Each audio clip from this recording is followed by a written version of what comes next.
الله الرحمن الرحيم، والصلاة والسلام على أشرف المخلوقين سيدنا محمد وعلى آله وصحبه أجمعين. إخواني أخواتي الرياضيين، سلام الله عليكم ورحمته تعالى وبركاته.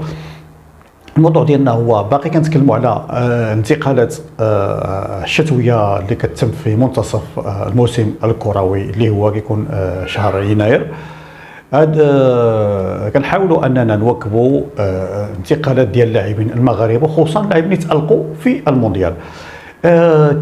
كما في الموضوع اللي فائت كنت تكلمت على لاعب أناحي، والحقيقه الله فرحنا له بان انتقل من فريق مارسيليا وبقى في البطوله الفرنسيه اللي كيعرف الاجواء ديالها جيدا، غير كان انتقل الى فريق كبير. هذه خطوه ايجابيه. انا كنت كنفضل انه ينتقل فريق كبير في البطوله الفرنسيه على ان ينتقل لفريق كبير في بطولة أخرى، يقدر أنه يتأدبط وينسجم، ويقدر ما ينسجمش. لهذا كنتمنوا هذه الخطوة اللي قام بها هذا اللاعب، وأي واحد كنقولوا له برافو، شجع اللاعب أناحي أنه ينتقل لفريق كبير في البطولة الفرنسية. هذا الموضوع هذا تجاوزناه. الموضوع ديالنا اليوم هو اللاعب حكيم زياش. حكيم زياش اللي كما سمعنا وسمع جميع المتابعين الرياضيين انه معروض عليه العديد من الانديه، ولكن مؤخرا سمعنا بان كاين هناك فريق باريس سان جيرمان وهناك فريق ايفرتون. فريق باريس سان جيرمان فريق كبير، وفريق كما كنشوفوا وكما كنعرفوا بان كيتالقوا فيه العديد من اللاعبين، وخصوصا اللاعبين المغاربه.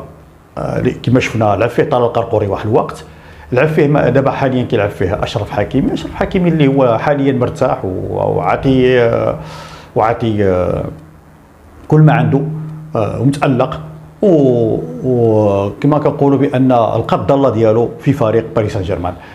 انا كنظن والراي ديالي الخاص بان على حكيم زياش ان يفكر جيدا قبل الانتقال اما الى ايفرتون او لا الى باريس سان جيرمان. ولكن الى بغيتوا الراي ديالي، انا بالنسبه لي ننتقل فريق ايفرتون احسن. فريق ايفرتون فريق على مستوى طموح اللاعب زياش، غادي يقدر انه يتالق فيه، وغيبقى في البطوله الانجليزيه بحكم السن ديالو دابا 29 سنه، انه يبقى في البطوله الانجليزيه. ما احسن له يبقى في البطوله الانجليزيه. البطوله الانجليزيه عندها واحد الاثاره وعندها الاضواء اكثر من البطوله الفرنسيه. البطوله الفرنسيه الا بغينا نشوفوا كاينه جوج او ثلاثه الانديه اللي كل اسبوع يمكن ان يتسلط الضوء عليهم، ولكن البطوله الانجليزيه لا. ايفرتون يعتبر فريق مشاكس والحصان الاسود في البطوله الانجليزيه. هو في اي مقابله كيلعب ضد اي فريق كبير، مثلا مانشستر سيتي، ليفربول، تشيلسي، اي فريق، ارسنال، يعذبه ويذيقه الامرين، وكيقدر انه في بعض الاحيان ينتصر عليه او يتعادل معه. فريق ايفرتون كما كنعرفوا فريق شرس وفريق صعب المراس في ميدانه وخارج ميدانه. هو فريق يصعب المباريات على الفرق الكبيره. فريق كما قلت هو الحصان الاسود ديال البطوله الانجليزيه بامتياز وعلى مر التاريخ. كنظن بان اللاعب زياش لو انه فكر انه يغير الاجواء في تشيلسي انه يمشي لايفرتون. اولا ايفرتون كيلعب الناحيه النفسيه، حتى هو كيلعب باللون الازرق، بمعنى ما غاديش يكون هناك فرق في الالوان ما بين الفريقين. غادي كيلعب بالازرق، غادي يمشي الفريق كيلعب بالازرق حتى هو. غيبقى في نفس البطوله ولكن اقل ضغطا من فريق تشيلسي، وغادي يلعب تيتولار، غادي يلعب رسمي، ما غاديش يبقى في دكه الاحتياط وعلى الاعصاب ديالو، وخصو يلعب.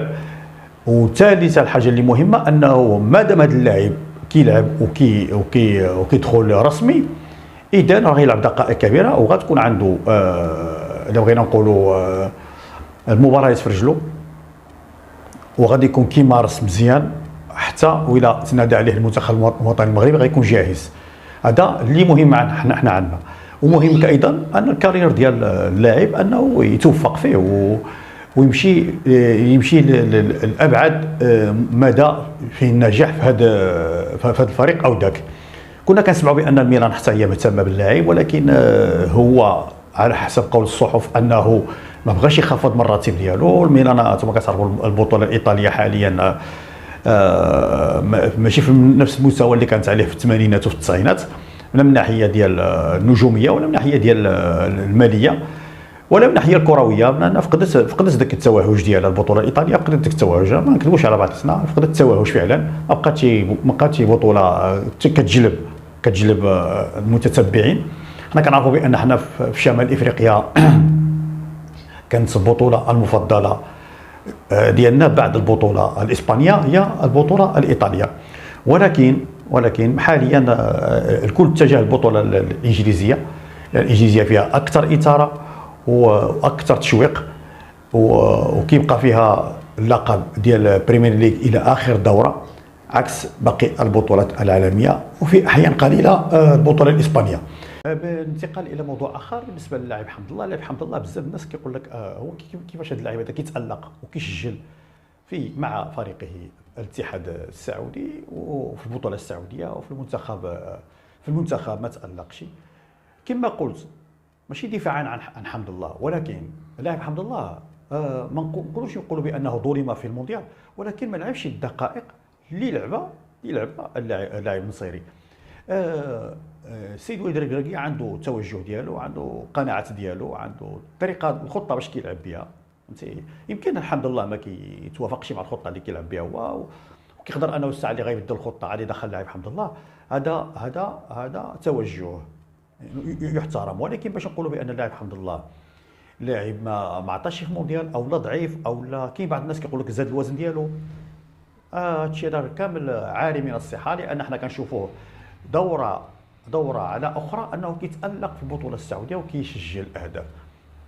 انا كاين قد يقول قائل بان البطوله السعوديه ضعيفه نوعا ما بالمقارنه مع باقي البطولات العربيه والاوروبيه.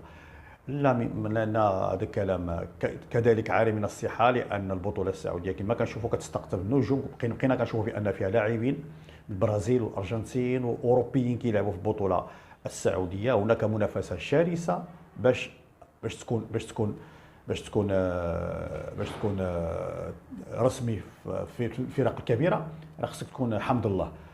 اضافه الى ذلك الاتحاد عنده مدرب كبير، هو مدرب ونونو اللي كان درب في البطوله الانجليزيه، درب في البطوله الاسبانيه، اعتى الفرق الاسبانيه، واخرها درب فريق فالنسيا. هو مدرب كبير كما كنعرفوا، وكيدرب فريق الاتحاد.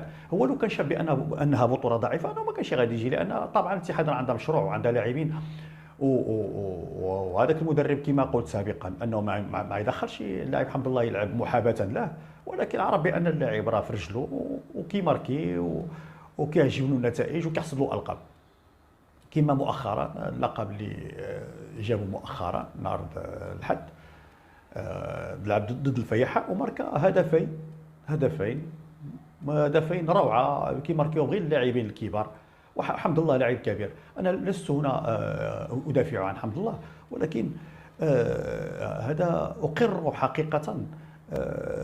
لازم ان المتتبعين الرياضيين انهم يعرفوها ويفهموها.